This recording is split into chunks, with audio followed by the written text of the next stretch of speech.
अब देखिए अगला क्वेश्चन हमारा यह है कि minimum number of capacitor required. Basically question में क्या है, सॉल्यूशन इसको ऐसे समझें,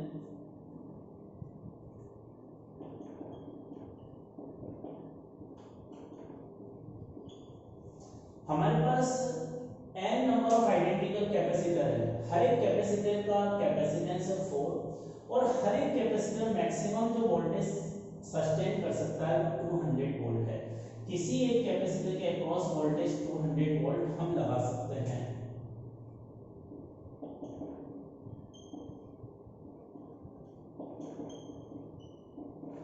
और इससे हमें ऐसा एक कॉन्फ़िगरेशन बनाना है जिसको हम 1000 वोल्ट की बैटरी से जोड़ सकें और उस इक्विवेलेंट का जो कैपेसिटेंस ऑफ 4 के बराबर हो। अभी जैसे ये अकेला कैपेसिटर है, इसको 1000 वोल्ट की बैटरी से जोड़ दूंगा तो इसमें वोल्टेज 1000 वोल्ट होगा, 200 वोल्ट से ज्यादा, और ये इतना वोल्टेज सस्टेन नहीं कर पाएगा तो ये टूट जाएगा। ठीक है, तो बेसिकली हम एक ऐसा कैपेसिटर बनाना चाहते हैं जो मैक्सिमम 1000 वोल्ट सस्टेन कर ले और उसका इक्विवेलेंट कैपेसिटेंस 4 के बराबर हो। तो हमें कितने minimum number of capacitor required हैं, नंबर ऑफ मिनिमम कैपेसिटर हमें बताने क्या होंगे।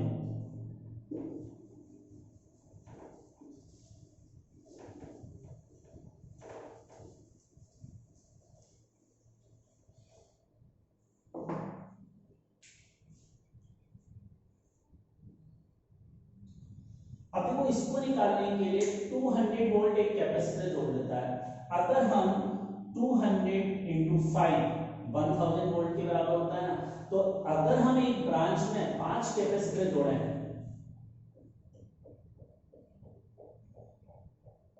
देखो एक लाइन में अगर मैंने 5 कैपेसिटर जोड़े, इसके अक्रॉस भी 200 वोल्ट, इसमें भी 200 वोल्ट, तो टोटल 1000 वोल्ट आ जाएगा इसके अक्रॉस।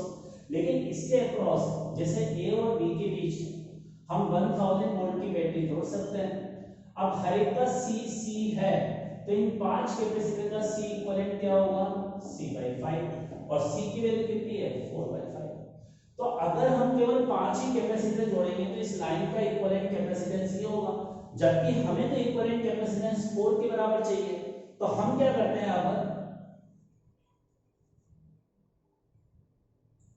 देखो एक लाइन का कैपेसिटर C/5 है, अगर ऐसी 5 लाइनें मैं जोड़ दूं 1 2 3 4 5,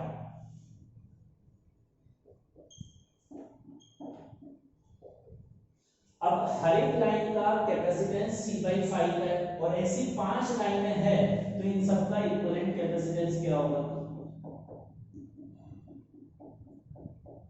देखो हर लाइन का C/5 और पैरेलल में होगा तो इक्विवेलेंट क्या हो जाएगा 5 लाइन का, तो इक्विवेलेंट अगर पांचों लाइन का मैं निकालूंगा तो C/5 इंटू 5 के बराबर, C के बराबर मतलब 4 माइक्रोफैरड आ जाएगा जो हमें रिक्वायर्ड है। तो हमें रिक्वायर्ड कैपेसिटेंस मिल गया और हर एक ब्रांच का वोल्टेज 1000 वोल्ट है, सारी ब्रांचेस पैरेलल में है तो पैरेलल में वोल्टेज बराबर होता है और इक्विवेलेंट वोल्टेज भी वही होता है जो एक किसी सिंगल ब्रांच के अलोंग है। तो हमारा जो ये रिक्वायर्ड सिस्टम था कि ये 1000 वोल्ट सस्टेन कर ले और इसका इक्विवेलेंट 4 हो, वो आ गया।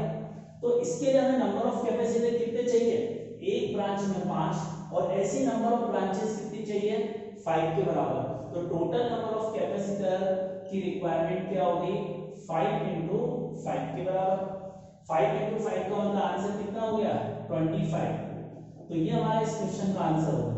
ऐसे हमें 25 कैपेसिटर की रिक्वायरमेंट है टू फुलफिल हमारी रिक्वायरमेंट को। कर लें इसको नोट।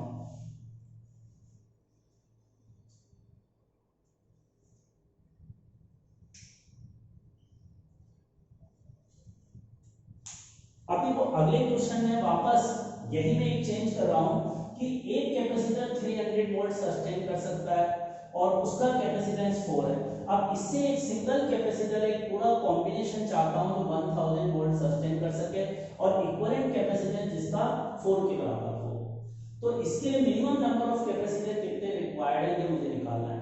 ठीक है, अब देखिए ये 300 वोल्ट एक कैपेसिटर में मैक्सिमम वोल्टेज है। अब मान लो एक ब्रांच में भी कितने कैपेसिटर जोड़ूं कि 1000 वोल्ट मिल जाए, 3 से काम चल जाएगा क्या? नहीं चलेगा। 3 से 900 होगा और इस किसी एक के क्रॉस 300 से ज्यादा नहीं कर सकते। और अगर 4 करते हैं तो 4 × 300 1200 हो जाएगा, हमें चाहिए 1000।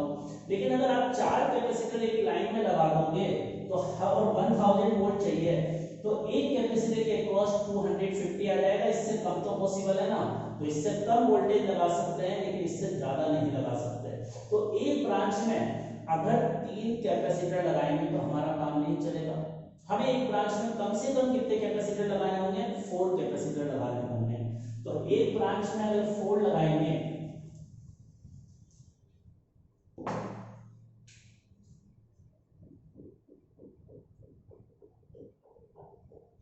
अब देखो एक ब्रांच में अगर 4 लगाया तो हर कैपेसिटर में 250 आ जाएगा और 250 300 से कम है तो कोई रिस्क नहीं है। अब लेकिन ये एक ब्रांच हर एक ब्रांच कैपेसिटर C के बराबर है तो इक्विवेलेंट क्या हो गया? C/4। इक्विवेलेंट C/4 हो गया तो इक्विवेलेंट C/4 का मतलब 1 के बराबर हुआ, लेकिन हमें इक्विवेलेंट चाहिए 4। तो अब एक ब्रांच का C/4 है तो कितनी ब्रांचेस आपस में पैरेलल में जोड़ूं कि मेरी रिक्वायरमेंट जो 4 माइक्रोफैरेड की है वो पूरी हो जाए।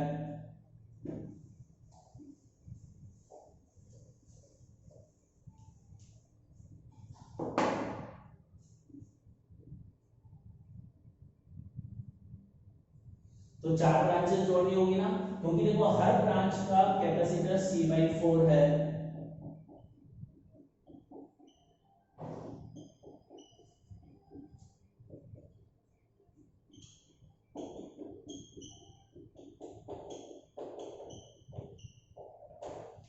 तो हर ब्रांच में 4 कैपेसिटर जुड़ रहे हैं तो C/4 और ये सारे पैरेलल में तो इक्विवेलेंट C/4 इनटू 4 के equal.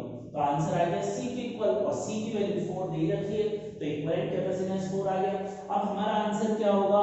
Number of capacitor required कितने हैं? एक ब्रांच में 4 है ना और नंबर ऑफ ब्रांचेस भी 4 है तो टोटल 16 कैपेसिटर रिक्वायर्ड है। तो ये इसका आंसर कर नेक्स्ट बनाओ। अब देखिए अगला टॉपिक है हमारा चार्जिंग ऑफ कैपेसिटर। अभी तक हम t बराबर 0 और t बराबर इनफाइनाइट वाले दो केस कंसीडर कर रहे थे।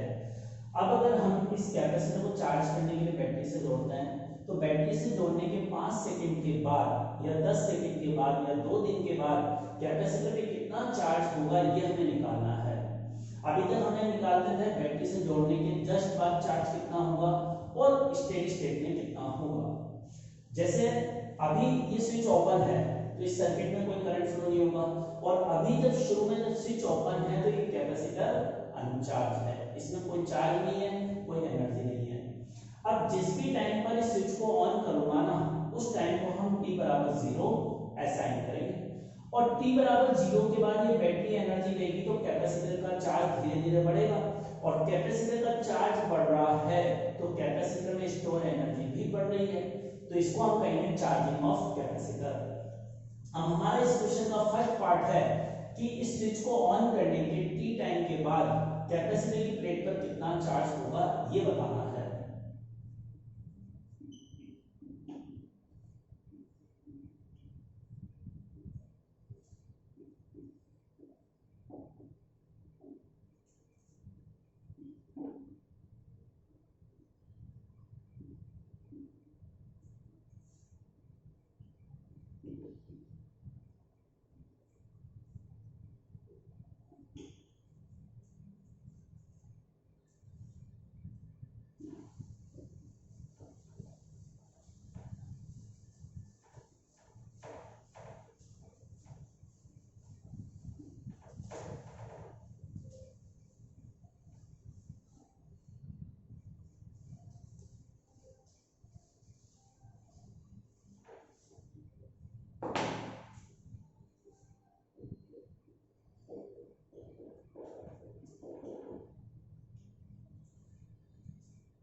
अब देखिए इसका सॉल्यूशन करने के लिए मैंने माना टी टाइम के बाद इस सर्किट में करंट आई के बराबर फ्लो हो रहा है।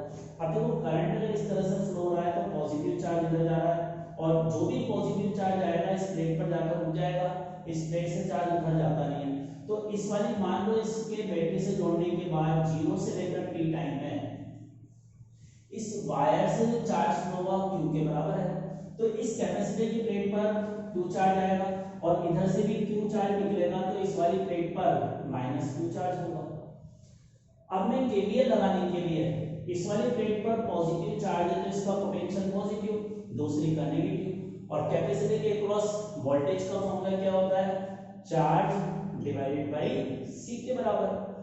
यहां इस रेजिस्टेंस में से ऐसे करंट जा रहा है नीचे की तरफ, तो रेजिस्टेंस में करंट हमेशा हाई पोटेंशियल से लो पोटेंशियल की तरफ जाता है। तो ये वाला एंड प्लस ये माइनस, और ohms लॉ से वोल्टेज क्या होगा I * R के बराबर। अब इसमें क्या कर रहा हूं, ए पॉइंट से स्टार्ट होता है, इस क्लोज लूप में केवीएल लगा देते हैं। मैं एंटी क्लॉकवाइज स्टार्ट कर रहा हूं। अब ए से यहां जाऊंगा माइनस से प्लस, तो इसका ईएमएफ प्लस लिखूंगा ना, फिर यहां से आगे बढ़े प्लस से माइनस जाऊंगा तो इसका वोल्टेज नेगेटिव, यहां भी प्लस से माइनस जाऊंगा नेगेटिव, तो इन तीनों वोल्टेज का अलजेब्रिक सम 0 आ गया। ये हमने केवीएल से इक्वेशन निकाली। अब देखो मुझे इस फर्स्ट पार्ट में कैपेसिटर की प्लेटों पर चार्ज निकालना है, तो यहां से करंट को हटाना होगा, और करंट और चार्ज में रिलेशन हम ये जानते हैं I = dq/dt। तो करंट की ये वैल्यू यहां रख रहा हूं और इस माइनस वाले टर्म को इक्वल टू उधर लाकर प्लस लिख रहा हूं, तो ये एक्सप्रेशन हो गया। अब मुझे इसको इंटीग्रेशन करना है, तो इंटीग्रेशन करने के लिए कंसेप्ट क्या होता है, यहां इंटीग्रेशन चार्ज के रेस्पेक्ट में करना है ना, तो चार्ज वाली टर्म इधर लेकर आऊंगा और ये टाइम जो है डेल्टा टी का मतलब टाइम के रेस्पेक्ट में इंटीग्रेशन करूंगा, तो इंटीग्रेशन करने के लिए डेल्टा टी का सिंबल हमेशा ऊपर होना चाहिए, तो इसको ब्रैकेट में डाल दो और क्रॉस मल्टीप्लाई कर रहा हूं, dt और इस वाली टर्म को आपस में इंटरचेंज किया, ये कर लिया। अब उसके बाद लिमिट, यहां टाइम के रेस्पेक्ट में इंटीग्रेट कर रहा हूं तो टाइम की लिमिट रखूंगा 0 से लेकर t तक, और जब टाइम 0 है तो प्लेटों पे चार्ज कितना था 0, जब टाइम t है तो प्लेटों पे चार्ज है q, जिसकी वैल्यू मुझे निकालनी है। अब इसको इंटीग्रेशन हम करते हैं।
अब देखो इसका इंटीग्रेशन आगे कैसे करेंगे, यहाँ डेल्टा टी का इंटीग्रेशन टी होगा, लिमिट रखने के बाद भी टी बचेगा।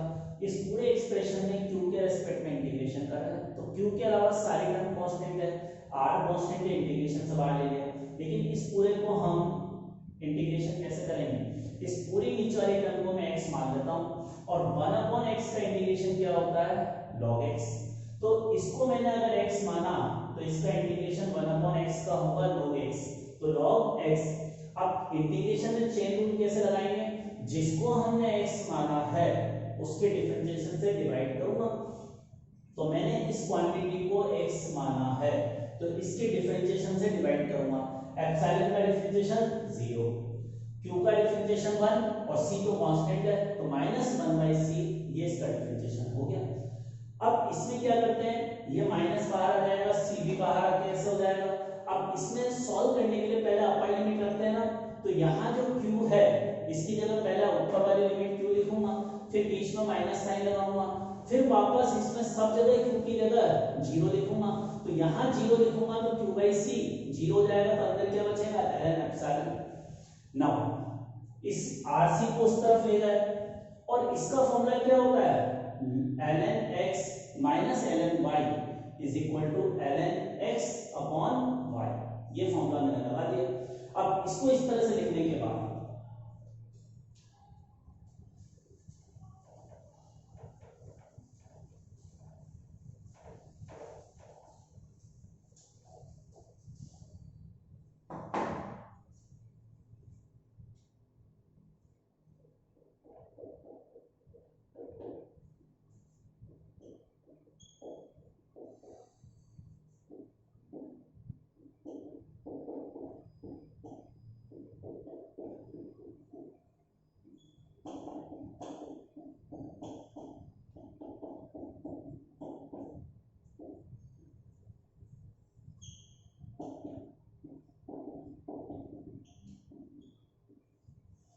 अब देखिए इसके बाद यहाँ जो ln होता है इसमें बेस e होता है ना, तो यहाँ बेस e है। अब ये लॉगरिथम का रूल क्या होता है, ये बेस की पावर बन जाती है और ये लॉगरिथम हट जाता है। तो ये हमने ये लॉगरिथम का कंसेप्ट लगाया, ठीक है। इसको फिर हमने सॉल्व किया तो ये हमारे पास एक्सप्रेशन आ गया। तो ये हमारा एक इंपॉर्टेंट फॉर्मूला है चार्जिंग ऑफ कैपेसिटर में।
अब देखिए इसके बाद नेक्स्ट ये है कि ये r इंटू सी वाली टर्म है ना, इसको हम टाउ के सिंबल से रिप्रेजेंट कर रहे हैं। इस टाउ को बोलते हैं टाइम कांस्टेंट, और टाइम कांस्टेंट की यूनिट वही होगी जो टाइम की होती है। टाइम के सिस्टम में टाइम की यूनिट सेकंड होती है, तो टाउ की यूनिट भी इसके बराबर होगी। ये फॉर्मूला अपन क्वेश्चन में डायरेक्ट एग्जाम में पूछा जाता है, और इसकी हेल्प ये करते हैं। r की यूनिट हम जानते हैं फैरेड में ओम होती है, सी की यूनिट फैरेड होती है, और दोनों को मल्टीप्लाई करने से सेकंड की यूनिट के बराबर आता है।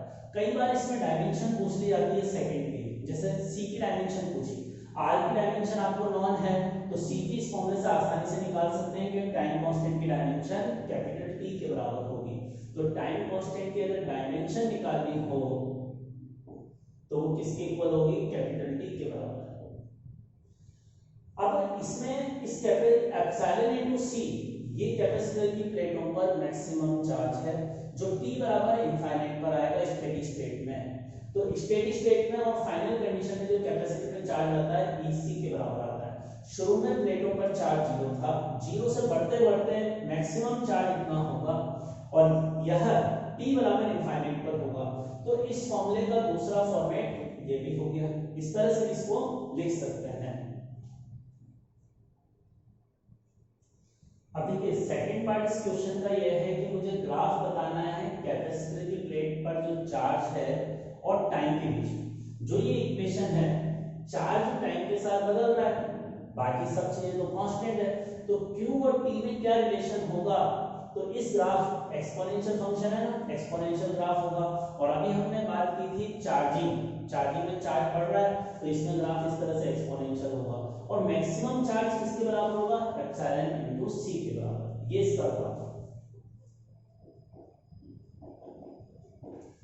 अब थर्ड पार्ट हमारा इस क्वेश्चन का यह है कि मुझे करंट बताना है इस सर्किट में कितना फ्लो होगा t टाइम के बाद। इनफाइनाइट टाइम के बाद तो स्टेडी स्टेट में तो कैपेसिटर वाली ब्रांच में करंट जीरो हो जाता है। तो इसका मतलब इसमें चार्जिंग ऑफ कैपेसिटर में चार्ज तो टाइम के साथ बढ़ता है, लेकिन करंट टाइम के साथ घटकर स्टेडी स्टेट में जीरो हो जाता है। अब करंट की वैल्यू कैसे निकालेंगे उसका सॉल्यूशन देखते हैं।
अब देखिए मुझे करंट निकालना है, तो करंट का फॉर्मूला dq/dt होता है। चार्ज टाइम के फंक्शन में यह है। इस इक्वेशन का टाइम के रेस्पेक्ट में डिफरेंशिएशन करूंगा, तो डिफरेंशिएशन q नॉट कांस्टेंट है, ऐसे रहेगा। 1 का डिफरेंशिएशन 0 हो जाएगा।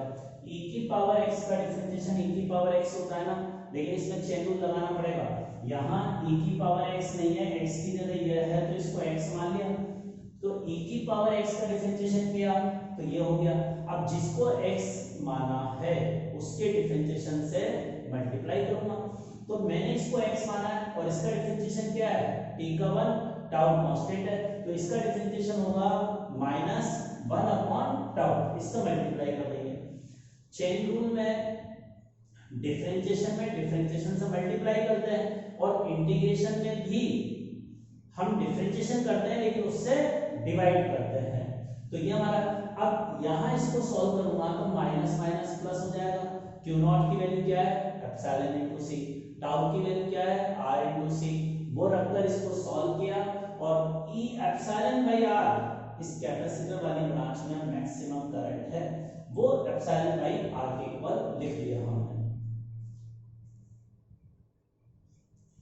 अब देखो अगला पार्ट है करंट और टाइम में ग्राफ इस इक्वेशन से बनाना है, तो इसका सॉल्यूशन।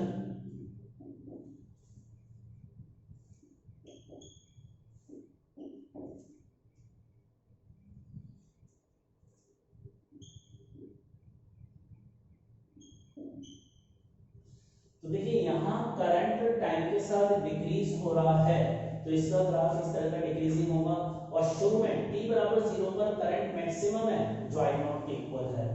तो टाइम के साथ करंट डिक्रीज होता है और चार्ज इंक्रीज होता है करने से। अब देखिए फोर्थ पार्ट में मुझे टाइम के फंक्शन में रेजिस्टेंस में वोल्टेज ड्रॉप बताना है, कैपेसिटर में वोल्टेज ड्रॉप बताना है, कैपेसिटर में स्टोर एनर्जी कैलकुलेट करनी क्या होगी।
अब देखिए इसमें का आंसर निकालने के लिए तो सबसे पहले हम रेजिस्टेंस में वोल्टेज निकालें। रेजिस्टेंस में हम लगा सकते हैं आई टू आर, और करंट का आंसर तो हम पार्ट 2 में निकाल चुके हैं ना। तो करंट का एक्सप्रेशन क्या आया था, इसको आर से मल्टीप्लाई कर देंगे तो वोल्टेज का एक्सप्रेशन आ जाएगा। तो रेजिस्टेंस में वोल्टेज टाइम के साथ ये रिलेशन। कैपेसिटर में निकालना है तो इस चैप्टर के लिए ओम्स लॉ है Q बाई C, और Q का आंसर हम फर्स्ट पार्ट में निकाल चुके हैं। तो फर्स्ट पार्ट में Q का आंसर ये आया था, इसको C से डिवाइड कर देंगे तो वोल्टेज अक्रॉस कैपेसिटर का आंसर ये होगा। अब देखिए कैपेसिटर में वोल्टेज t टाइम के बाद ये है, रेजिस्टेंस में ये है, इन दोनों को सॉल्व करोगे ना तो एप्सिलॉन के इक्वल आएगा। और ये तो हम केवीएल से भी लिखते हैं, ये रिलेशन हमेशा ही ट्रू है। तो अगर मान लो आपने कैपेसिटर में वोल्टेज निकाल लिया और रेजिस्टेंस में पूछा है तो इतनी कैलकुलेशन करने की जरूरत नहीं है, इस इक्वेशन में वैल्यू रखकर आंसर निकाल सकते हैं। अब लास्ट क्वेश्चन इस पार्ट का, कैपेसिटर में स्टोर एनर्जी निकालनी है। तो कैपेसिटर में एनर्जी का फॉर्मूला Q²/2C होता है, और चार्ज हमने इस क्वेश्चन में फर्स्ट पार्ट में इस इक्वेशन से निकाला था। तो चार्ज निकालकर यहां सब्स्टिट्यूट कर देंगे तो कैपेसिटर में स्टोर एनर्जी आ जाएगी हमारे पास। तो ये कैपेसिटर में स्टोर एनर्जी को निकालने का मेथड। अब देखिए इसमें ये रेजिस्टेंस में वोल्टेज टाइम के साथ क्या हो रहा है, 1 माइनस नहीं आता कि e की पावर ही आती है, तो ये कैसा ग्राफ है, डिक्रीजिंग। तो इसमें डिक्रीजिंग ग्राफ होगा, करंट डिक्रीज हो रहा है तो वोल्टेज भी डिक्रीज होगा, इसका ग्राफ करंट की तरह का ग्राफ। और कैपेसिटर में वोल्टेज में 1 माइनस आ रहा है तो ये इंक्रीजिंग ग्राफ है। कैपेसिटर में जो चार्ज है, वोल्टेज है और एनर्जी है, वो तीनों टाइम के साथ इंक्रीज होते हैं, तो इनका इंक्रीजिंग ग्राफ है इस तरह का। तो ये इनके ग्राफ हो गए हमारे पास। अब इस क्वेश्चन का अगला पार्ट, कैपेसिटर में पावर हमें निकालनी है, टाइम के फंक्शन में क्या होगी।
अब देखिए इसको सॉल्व करने के लिए मुझे कैपेसिटर में पावर निकालनी है, और कैपेसिटर में पावर क्या होगी, कैपेसिटर में जो एनर्जी स्टोर हो रही है वो टाइम के साथ बदल रही है, तो उसके टाइम के साथ बदलने की रेट ही पावर के बराबर होगी। और कैपेसिटर में स्टोर एनर्जी का फॉर्मूला ये था Q²/2C। अब इसको अगर मैं डिफरेंशिएट करेंगे तो कैसे करेंगे, 1/2C तो कांस्टेंट है, उसको हम डिफरेंशिएशन से बाहर लेना है। अब मुझे Q² का डिफरेंशिएशन करना है, तो Q² का डिफरेंशिएशन पहले तो Q की पावर 2 का करूंगा तो 2Q इनटू Q का करना पड़ेगा T के रेस्पेक्ट में dQ/dt, और इस dQ/dt को मैं करंट I लिख सकता हूं। अब यहाँ एक 2 से 2 कैंसिल, तो ये 1/q/c * i बचा, यही बचा ना। अब यहाँ 1/c लिख देते हैं,